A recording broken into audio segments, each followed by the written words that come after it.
Assalamu alaikum friends, hope you're fine. Today our topic is very important topic. Everybody faces this problem in their life.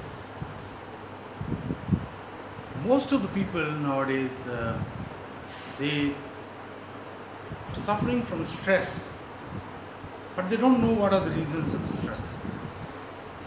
So आज के इस session में मैं बताना चाहूँगा कि स्ट्रेस क्या है और स्ट्रेस की वजूहात क्या है। स्ट्रेस एक ऐसी परेशानी या एंजाइटी होती है जिसमें हम मुब्तला हो जाते हैं और जिसकी वजह से हम बीमार रहने लगते हैं, ब्लड प्रेशर की प्रॉब्लम हो जाती है और जिस्म में दर्द, सर दर्द और चिड़चिड़ापन, इरिटेशन फील करते हैं, बेवजह लाइफ से जो है बहुत ज़्यादा तंग और फ्रस्ट्रेशन फील करते हैं, मायूसी की तरफ जाते हैं। तो इसकी क्या वजूहात क्या हैं कि हम स्ट्रेस में क्यों आते हैं? अक्सर में वजह भी पता नहीं होती और हम बहुत ज़्यादा अपसेट और परेशान रहते हैं। परेशान रहने के पीछे वजह क्या होती है, कॉज क्या होता है? So there are 10 major causes of stress that we have researched from various sources. Let me explain point by point. ये 10 पॉइंट बड़े अहम रोल प्ले करते हैं हमें हमारी लाइफ में स्ट्रेस पैदा करने में, स्ट्रेस लाने में। Number 1 point is mobile phone. आज मोबाइल फ़ोन बनाया गया हमारी सहूलत के लिए ताकि हम अपने प्यारों से रब्ता कर सकें, कोई काम की बात, कभी प्रॉब्लम हो, इमरजेंसी, उस पर बात कन्वे कर सकें। मगर इसको उलट इस्तेमाल किया जा रहा है, इसको बहुत ज़्यादा एक्सेसिवली इस्तेमाल किया जा रहा है कि हर वक्त हम मोबाइल फ़ोन में घुसे हुए, या तो इंटरनेट पे या किसी न किसी तरह से अपने आप को स्टकअप किया जाता है। और इस ऐसे लोगों से हमने रिलेशन बनाए हुए जिनको हम जानते हैं, जिनको नहीं जानते, और उनसे अपनी लाइफ की तमाम चीज़ें शेयर कर रहे हैं और अपने आप को स्ट्रेस में मुब्तला किया हुआ है और फिर उसी चीज़ को हम हाइड करने की और उसकी कोशिश कर रहे होते हैं। मोबाइल फ़ोन मैंने देखा है अक्सर नौजवान बाइक चला रहे होते हैं, ड्राइव कर रहे होते हैं, गाड़ी चलाते हैं, तो उस वक्त भी फ़ोन उन्होंने रखा। कई एक्सीडेंट्स इसकी वजह से होते हैं, कई बीमारियाँ उसकी वजह से, हर वक्त हर जगह, खाते वक्त, नहाते वक्त, सोते वक्त, हर जगह मोबाइल, काम के वक्त we stuck up in this problem. तो हमने कोशिश करनी है कि ये बहुत बड़ी वजह है जो हमारा बहुत ज़्यादा टाइम तबाह कर रही है, डिसिपेट कर रही है। It's wasting a time, lot of time, lot of energy, और हमें हमारी बहुत सारी परेशानियों को अगर आप गौर से देखें, बहुत सारी परेशानियों की वजह भी मोबाइल फ़ोन ही है। हम अगर अपने टाइम को प्रॉपर्ली यूटिलाइज़ करें और फ़ोन को प्रॉपर्ली यूटिलाइज़ करें, जो उसका मकसद है, इसके लिए हम हद से ज़्यादा कॉल्स सुनेंगे तो आपको हियरिंग इम्पेयरमेंट भी हो सकती है, मेंटल प्रॉब्लम्स भी हो सकते हैं, आपकी सेहत पे बुरे असरात हो सकते हैं, और सबसे बड़ा सेहत पे असर जो है वो स्ट्रेस आप में पैदा होता है। आप हर वक्त उसमें आपको लगता है कि बहुत ज़रूरी है, जो मैसेज आ रहा है, जो कॉल आ रही है, हद से ज़्यादा है, उसको ज़रूरी है एंटरटेन करना। हर कॉल, हर मैसेज बहुत अर्जेंट नहीं, इम्पोर्टेंट नहीं होता। जब मोबाइल फ़ोन नहीं था, जब भी तो इंसान रह रहे थे, तो हम कहीं अगर बाइक पे ड्राइव कर रहे हैं तो कहीं पहुंच के या साइड पे होके हम कॉल रिसीव कर सकते हैं, घर पहुंच के रिस्पॉन्ड कर सकते हैं। हर कॉल को इंतहाई इमरजेंट समझना भी हमारी गलती होती है। तो इसको वाइजली यूज़ करें। अगर आप इसको वाइजली यूज़ करेंगे तो आप नंबर 2, कैलेंडर जो है वो हमें एक एंजाइटी में मुब्तला करता है, एक फ़िक्र परेशानी में मुब्तला करता है। जैसे कि हमें 6 महीने के बाद क्या अचीव करना है, हमने टारगेट्स बनाए हुए लाइफ में, हमने 1 साल के बाद क्या करना है, हमने 2 महीने के बाद, बैक वक्त बहुत सारे टारगेट्स अपने लिए बना लेना लाइफ में कि मुझे ये भी अचीव करना है, ये भी करना है, ये भी करना है। तो हर जगह अपने आप को स्टकअप कर देने से भी हम स्ट्रेस में आ जाते हैं। 1 by 1 1-2 target at a time लिए, उसको आपने अचीव कर लिया। मल्टीटास्किंग ठीक है, आनी चाहिए, मगर हर किसी को मल्टीटास्किंग नहीं भी आती। एक वक्त में 4-5 टारगेट्स रखना आपके लिए बड़ी प्रॉब्लम हो कि 6 महीने के बाद मिसाल के तौर पर मैंने ये शॉर्ट कोर्स कंप्लीट करना है और इसी 6 महीने के अंदर मैंने जिम में भी जाना है, इसी 6 महीने के अंदर या 6 महीने के बाद मुझे जो है कोई बिजनेस भी स्टार्ट करना है, और several things you start at a time simultaneously. Back वक्त बहुत सारी चीज़ें स्टार्ट करने से आपको प्रॉब्लम्स आ जाती हैं और you get stuck up. Targets रखें, कम ज़्यादा, मोस्ट इंपॉर्टेंट टारगेट फर्स्ट, जो बहुत ज़्यादा ज़रूरी है आपकी लाइफ के लिए। नंबर 3, क्लॉक जो है, घड़ी, आपके लिए सबसे बड़ी वजह होती है। अपॉइंटमेंट्स, इसका मतलब अपॉइंटमेंट्स जो आपने लाइफ में बहुत ज़्यादा अपॉइंटमेंट रखे, हर बंदे को टाइम दिया, किसी को आधे घंटे, किसी को घंटे के बाद, कहीं आपने 2 घंटे के बाद, कभी 6 बजे, कहीं 5 बजे पॉइंट, कहीं 7 बजे। Giving too many appointments on a single day puts a lot of stress and pressure on you. कोशिश करें बहुत ज़्यादा कमिटमेंट्स और अपॉइंटमेंट्स ना करें जिनको आप मीट ना कर पाएँ। इतनी अपॉइंटमेंट्स रखें जिनको आप एमिकेबली और अच्छी तरह से एंटरटेन कर सकते हैं, वरना वो जो अपॉइंटमेंट्स जिनको आप टाइम भी नहीं दे पाएंगे, जहाँ पहुँच नहीं पाएंगे, अव्वल तो आपको वहाँ पहुँचने और उनसे मिलने और उनको टाइम देने में स्ट्रेस आपकी तरफ आएगा, और दूसरा ये होगा कि बहुत सारे लोगों को आप नहीं मिल पाएंगे, बहुत सारे लोगों को आप एंटरटेन नहीं कर पाएंगे, तो वो रिलेशंस आपके अफेक्ट होंगे, वो भी अगेन आपके लिए स्ट्रेस क्रिएट होगा। Number 4, making people dependent on you. होता ये कि हम लाइफ में हर दूसरे बंदे को अपने ऊपर डिपेंडेंट कर देते हैं। हमारे अंदर कोई स्किल्स हैं या कोई पावर्स हैं या कोई अथॉरिटीज़ हैं, या हम कहीं एज ए हेड काम कर रहे हैं, या कहीं हेड नहीं भी हैं, हम सबॉर्डिनेट भी हैं, तो हम हर बंदे का जिम्मा उठा लेते हैं। हर कोई बंदा दूसरा बंदा आ जाता है, यार खालिद भाई ये काम कर लें, या ये कर, यार ये मुझे चाहिए। तो ये आप लोगों के साथ जो प्रॉमिसेस करते हैं और उनको अपने ऊपर डिपेंडेंट बना देते हैं, कि वो आपको फॉलो करना शुरू कर देते हैं कि मैं तुम्हारे लिए ये काम करूँगा, तुम्हारा काम भी। हर बंदे से आपने कमिट कर लिया और दूसरों के काम अपने ऊपर उठा लिए। तो हम बहुत ज़्यादा जब दूसरों के कामों में अपना टाइम ज़ाया करने लगते हैं और दूसरों से कमिटमेंट कर लेते हैं, हाँ तुम्हारा बिल भी मैं पे करूँगा, इसका इंटरनेट भी मैं लोड करवा के आऊँगा, और भाई का जो है वो मोबाइल पैकेज भी मैं डलवा के आऊँगा, और दोस्त की ये फाइल ये भी मैं कर लूँगा, फलां का ये लेटर भी मैं टाइप कर लूँ, इसकी ये फाइल भी मैं देख लूँगा, रिमेनिंग काम। आप रिलैक्स रहें, मैं हूँ ना, I will do all the things. तो जब आप अक्ले कुल बनते हैं, और या आप इस वजह से कि यार कि कोई मुझे रिक्वेस्ट कर रहा है मैं कैसे, तो आप जो है सबके काम लेके बहुत ज़्यादा स्टाकअप हो जाते हैं, और इतना कि आप कहते हैं मेरे पास खाना खाने का टाइम नहीं, चाय पीने का टाइम नहीं, सर खुजाने का, सुकून करने का टाइम नहीं, चिड़चिड़े, इरिटेशन और स्ट्रेस आपकी लाइफ में इंटर हो जाता है। Number 5, can't say no. वही नंबर 4 सोर्स से ही रिलेटेड है।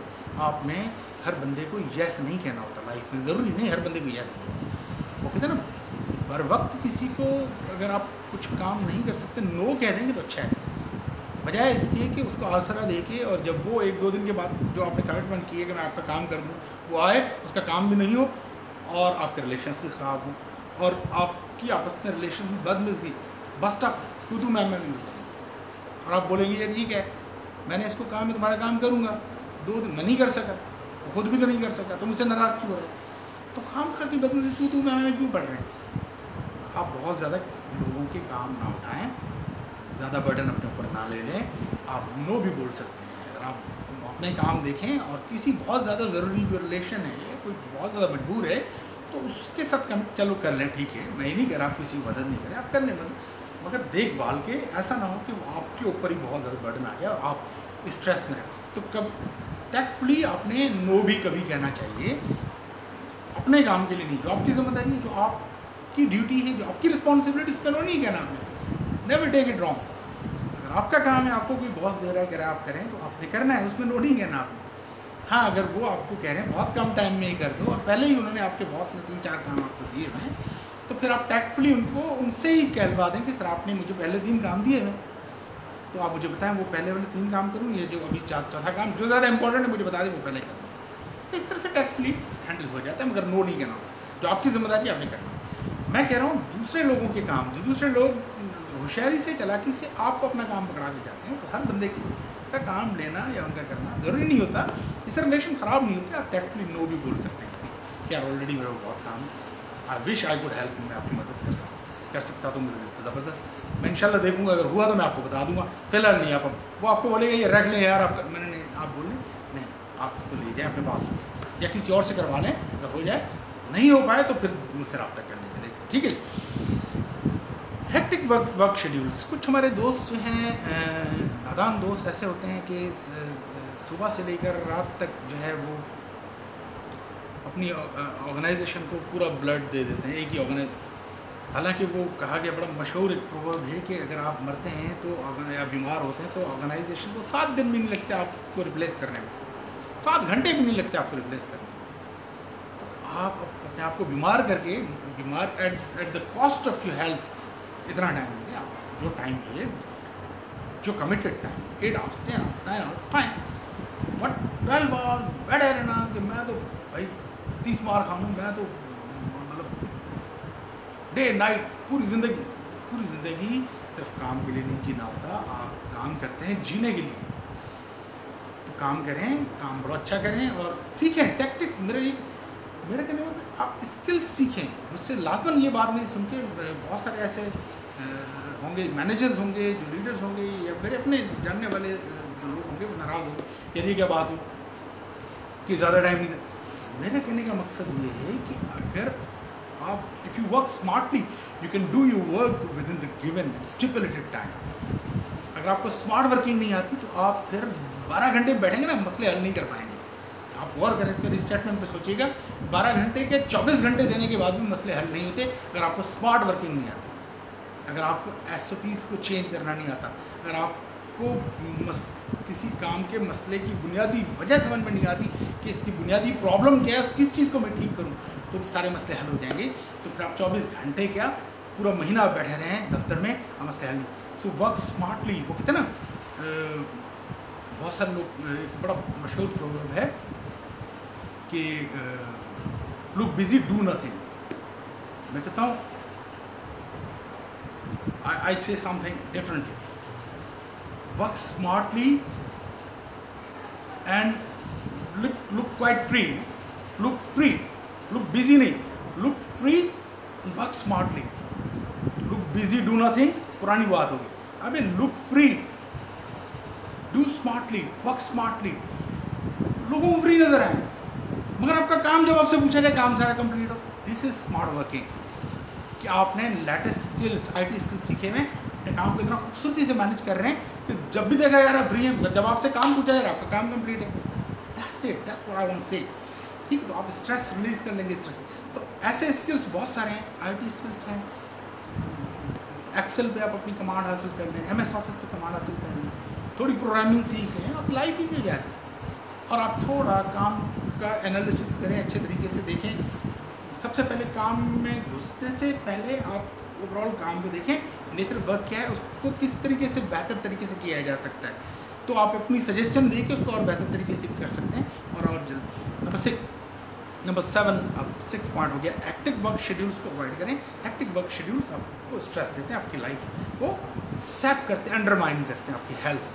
Number 7, unnecessary long meetings. होता है ये कि हम किसी को बुला लेते हैं या कोई हमारे पास आ जाता है, तो कभी कभार मेरे साथ खुद के साथ भी होता है, कुछ लोग ऐसे होते हैं जिनको मना नहीं कर पाते 2 घंटे 4 घंटे 6 घंटे। तो बहरहाल मैंने अपने काफ़ी सीनियर्स से ये भी सीखा है कि मीटिंग्स को स्विच करना आना चाहिए। कोई भी पर्सनल मीटिंग हो, कुछ भी हो, या प्रोफेशनल मीटिंग हो, कोशिश करें मीटिंग को टू लॉन्ग नहीं करें, वो एग्जॉस्टिव हो जाता है, वो स्ट्रेसफुल हो जाता है। अब को टू द पॉइंट स्पेसिफिक करें, लोगों को समझ में आ जाती है क्या करना है क्या नहीं करना। की पॉइंट्स पे बात करें और मीटिंग्स को स्विच ऑफ, वो इंडिविजुअल मीटिंग हो या प्रोफेशनल मीटिंग हो, शेड्यूल्ड प्रॉपर जो ऑफिशियल मीटिंग्स होती है वो मीटिंग को बने, मीटिंग को कम से कम टाइम में स्विच ऑफ करना आना चाहिए। किसी बंदे के साथ भी कोई पर्सनल मीटिंग में भी आ रहा है तो उसके साथ भले वो पर्सनल लाइफ में हो या ऑफिस में आ रहा है, मीटिंग को एक इतना टाइम देना चाहिए, उसके बाद स्विच ऑफ करना आना चाहिए। उनको सी ऑफ करने चले जाएँ और स्विच ऑफ द मीटिंग उनको बता दें सर बहुत सारे काम पड़े हैं, इफ़ यू डोंट माइंड, मैं बॉस ने दिए हुए हैं, ऑफिस में बहुत सारा प्रेशर आया हुआ है, तो इंशाल्लाह इसको हम मीटिंग को कंटिन्यू करेंगे, नेक्स्ट टाइम इंशाल्लाह बात रख लेंगे। आपका पॉइंट ऑफ व्यू मुझे आ गया, थैंक यू वेरी मच।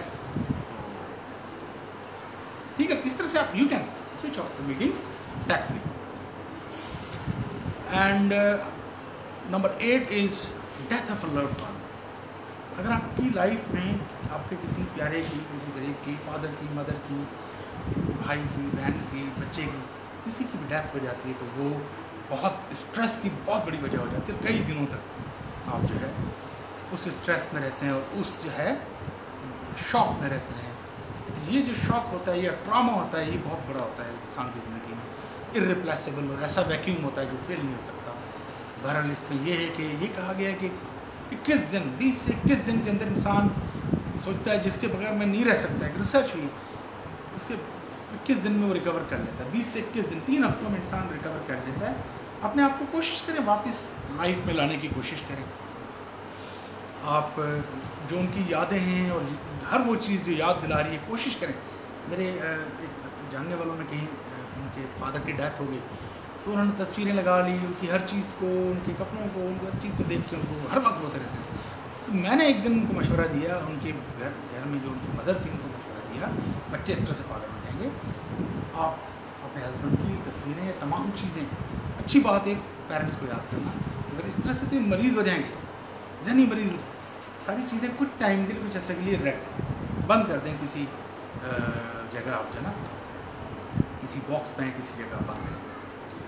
तो उन्होंने एक संदूक में सारी चीज़ें अंदर बंद करके ताला लगा दिया। मेरी बात अगले दफ़ा जब मैं गया तो वो सारी चीज़ें बाकी पर, और वो चीज़ें उन्होंने कहा इससे बड़ा हील हुए बच्चे, उससे रिकवर हुए। हालांकि बच्चे पहले रेजिस्ट कर रहे थे, but after a short period of time, short span of time, देखा गया कि और फिर ऐसी एक्टिविटीज़, कुछ और एक्टिविटीज़ में भी ट्रॉमा से निकलने के लिए ज़िंदगी की तरफ वापस आने की कोशिश करनी चाहिए। बहरहाल death of loved one is irreplaceable loss, irreparable loss.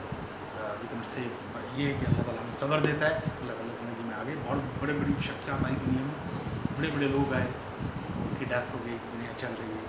तो ये है कि हमें ये सीखना चाहिए कि हमें ज़िंदगी में मूव ऑन करें, आगे बढ़ें, और हम हिम्मत हार के अगर हम भी बैठ जाएंगे तो फिर हमें हौसला पकड़ना है और हमने अपनी फैमिली को आगे लेके चलना है। जो हमें छोड़ के जा चुके हैं, अगर हम उन पर डिपेंडेंट थे, अब ये सोचें कि अब कितने और लोग हैं जिनको आपने सपोर्ट करना है, तो आप हौसला पकड़ें।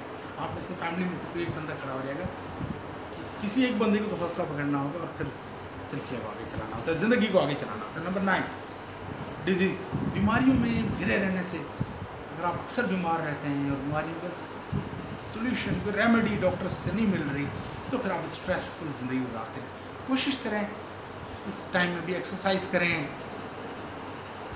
कुरान पाक को रिसाइट करें, अपने प्यारों से बात करें, और जो हो सकता है बेहतर रेमेडीज़ आप उसको करें, मगर आप एक्सरसाइज नहीं छोड़ें। स्लीप टाइम आपका डिस्टर्ब हो जाएगा, तमाम लाइफ डिस्टर्ब हो जाती है। डिजीज़, तो disease is one of the factors that causes stress in life. Last point is problem at work place. अगर आपके वर्क प्लेस जहाँ आप जॉब कर रहे हैं, अगर वहाँ जाते ही रेगुलर मसले हों, आपको जानबूझ के तंग किया जाए, आपकी मैनेजमेंट की तरफ से या आपके बॉसेस की तरफ से या आपके कोलीग्स की तरफ से, बहरहाल आपके वहाँ रिलेशनशिप में प्रॉब्लम आ रही है बहुत ज़्यादा, तो वो भी आप घर पे लाते हैं और पर्सनल लाइफ आपकी स्ट्रेसफुल हो जाती है। तो कोशिश करें, उसका सोल्यूशन यही होता है, आप अपने एंड पे कोशिश करें कि आप बेस्ट से बेस्ट परफॉर्म करने की कोशिश। आर्ग्यूमेंट से ज़्यादा बेहतर है कि work in silence, let the success make noise for you. तो आप अपने काम कंप्लीट करें, अकम्प्लिश करें, और लोगों को जवाब जो है वो मुंह से, ज़बान से देने की बजाय काम के ज़रिए आप अपना उनको रिस्पॉन्ड, डिसहार्ट ना हो, स्ट्रेस। आप कोई ज़्यादा अचीवमेंट, कोई काम परफॉर्म करके दिखाएंगे, लिटरली बिलीव मी, आप अचीवमेंट फील करेंगे, और अचीवमेंट आपका स्ट्रेस कम करेगी, और आप लोग भी, वो जो आपके क्रिटिक्स हैं, जो क्रिटिसाइजर्स हैं, जो तनकीद करने वाले हैं, वो भी चुप हो जाते हैं कुछ टाइम के लिए। तो बेहतरीन इसका सोल्यूशन ये होता है, प्रॉब्लम अगर आपके वर्क प्लेस पे आ रही है और स्ट्रेस क्रिएट करें, तो आप ज़्यादा बेहतर क्रिएटिव अच्छे तरीके से काम करें, कोऑपरेट करें, वर्किंग रिलेशनशिप में बेहतर बना, अपने एंड पे आप बेहतर बनाने की कोशिश करें। I hope this video will be very useful for all those who are facing stress in their life, and this will help them a bit to get relief from the stress. Thank you very much. God bless you all.